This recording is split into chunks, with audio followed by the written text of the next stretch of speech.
Hammers up, everyone! Towelliee here. Little Warlords of Draenor action. We're going to be going over the Tier 17 2- and 4-piece set bonuses for tanks only. As you know, in this channel, we do a lot of the tanking aspect of World of Warcraft. We don't, I don't like to go into the healing stuff because that's not my thing, or DPS. So let's get right to it. Let's look at the, let's start with the Brewmaster. This is the Tier 17 Brewmaster set. It looks pretty badass, honestly. The Cyclops thing I could do without, but I like it definitely has that Iron Horde look to it with the red. And let's see, what did we got for 2- and 4-piece here? 2-piece, dodging an attack generates 2 energy. That's pretty cool when you have Elusive Brew up. For anyone who doesn't know, Elusive Brew is consumes all stacks of Elusive Brew to increase your chance to dodge melee and ranged attacks, not tanks, by 45% for 1 second per stack. Now you can get as high as 15 stacks of Elusive Brew, and then you have 15 seconds basically of 45% dodge. Now the 2-piece says every time you dodge an attack you generate 2 energy. That's cool. That would give you a nice stream of energy, constant blackout kicks, whatever you need to use it for. Now the 4-piece is the one that was really controversial as of late. Purifying Brew generates 1 stack of Elusive Brew. Now, before it generates 4 stacks of Elusive Brew until you combined your level 100 talent Serenity plus that. It was pretty insane. I mean, basically, Brewmasters had 45% dodge uptime 100% of the time, and that was a no-no for Blizzard, apparently. Where are those training dummies? See, I thought there was training dummies back here somewhere. Maybe it's the other way. There's training dummies that actually you can like tank it. It's almost like you're actually fighting a raid boss, and they actually hit you back, and they fucking hurt, man. I'm telling you. So every time you Purifying Brew, you get 1 stack of Elusive Brew, which, like I said, not bad. Which way did I go in? I think I gotta go this way by the tower. Pretty sure it's this way. Yeah, I think it is. Let me see, because I want to show you guys exactly why it was really amazing and why it was OP. So I'm not gonna hit the tank one. Where is the healing dummy? Can I hit this one? Out of range. I'm right here. I'm right here. Okay. Oh, you're supposed to actually heal it. I'm retarded. All right, here we go. This is the, what is this? Is this the tank one? Okay, this one's hurting me back. Okay, how about this one? They all hurt. They all hurt. Anyway, they all hurt. God damn it! So for the training dummy, so let me purify my shit. Where is my level 100 talent? Let me go with Serenity. So Serenity basically makes it, please for the love of God work. God damn it. So Serenity basically makes it so you can spam Blackout Kick, and you just keep using the same 2 chi that you originally used for Blackout Kick. So in the beginning of a fight, you build like a minute of shuffle in 10 seconds, easily, with Serenity. And after that, you can basically just start stacking chi and then just purifying the hell. You see right now how my Purifying Brew weak aura keeps going up. 1, 2, 3. It just keeps going up, and then you can just use it. So what was happening before was, god damn it, stupid. Ah, shit, I'm gonna die. Yeah, there's a training dummy that hits you back. I don't even know how that's... They should have the healing training dummy help you with the tank one. Just saying. So basically, before it was 4 stacks, now it's 1. So all you had to do was, pop Purifying Brew 3 straight times in a row, and you would have your 15 stacks. You could just keep that up the entire duration of a fight. Blizzard deemed it too overpowering, and brought it right back down to 1. So if you're lucky throughout a long fight, you can probably still keep a 45% dodge up the entire time, but it would get kind of tricky. You'd have to kind of give up using everything else that requires chi, like guard and the other ability. So right now, Brewmaster 2- and 4-piece are pretty amazing in my book, but overall, people aren't really rating the Brewmaster as a very amazing tank right now. Let's take a look at the 100 PvE server.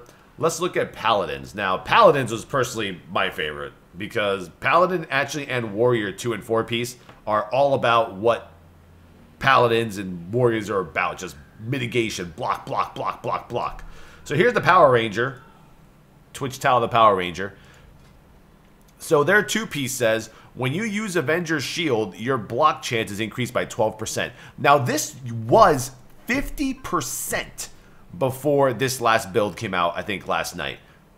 Or 2 nights ago. 50%. And Avenger's Shield, man, it procs a lot. Grand Crusader procs. You know, from that you know, the Avengers Shield, Grand Crusader proc, that goes off, man, every now and then. So you're basically looking at a big uptime, and there's no procs per minute for this, or there's no, you know, it can only be used, you know, once every 2 minutes. This could just keep going. So basically, with the old version, I would have 86.36% chance to freaking block, man. That is insane. All right, and then the 4-piece was, well, now it's 12%, so they lowered it. When you block a physical attack, you have a chance to increase your block value by 20%. This was also 50%. So you can imagine I would have an 86.36% chance of blocking, which would mean I would usually block everything. And then once I block that attack, I would mitigate 90% of that attack. It was a no-brainer. Any melee encounter, Paladins were just amazing. So they got that nerfed. They went from 50% to 12% on the 2-piece, 50% to 20% on the 4-piece. And those are Paladins for you. Right now, Paladin, even with the nerf to it, which was needed, obviously, Paladin still stands as my top one right now for 2 and 4-piece, as being the most powerful. And you guys, let me know what you think is the most powerful of all the tanks with their 2 and 4-piece. When we're going to get into this next tier of rating in Warlords of Draenor.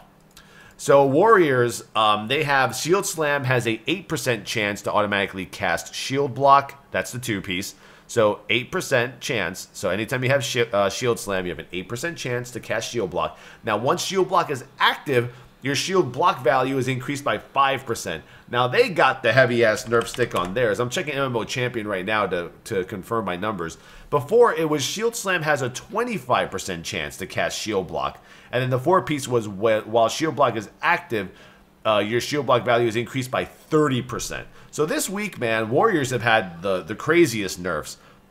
First, they had a nerf to Shield Barrier. Shield Barrier was absorbing like 255% of your attack power and absorb damage, and that shit got cut right in half because Warriors were the #1 tanks on the beta. And now it's about 122.5% of attack power, you know, as absorbed damage, whatever, for Shield Barrier. So that got nerfed immediately. And then their 2-piece went from a 25% chance on Shield Slam to activate Shield Block to an 8%. And then while Shield Block is active, the block value is increased by 5%, what it used to be 30. What used to be 30. So I think right now, Paladins pretty much got the better end of the stick on the 2 and 4-piece between the mitigation tanks. We'll see how that plays out. I mean, right now, you know, Paladins, they have their Seal of Light, or Seal of Insight. You know, the self-healing is always going to be there. You got the Sacred Shield, the Holy Shield, which also got a buff recently. So we might still see yet another nerf to Paladins. Right now, Blizzard's not even, I don't think they're close to tuning all the tanks correctly yet, but yeah. So we going through what? We went to Brewmaster, Paladin, Warrior. Let's go to Druid. Druid, Rupapotamus. Now, Druids, man, Druid tanks, you guys saw my earlier videos. They were my favorite tanks in Draenor until they got like an extreme nerf stick. Like, they got, you know, like anal probing kind of nerf stick. That's the kind of nerf stick that went in their ass, man. They got messed up.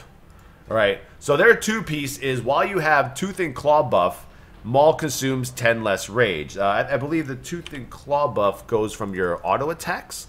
Your auto attacks in bear form have a 40% chance to empower your next Maul for 10 seconds. Empowered Maul causes its primary victim's next auto attack to deal 93/31 less damage. Now, it has 2 charges for Tooth and Claw. It's a passive.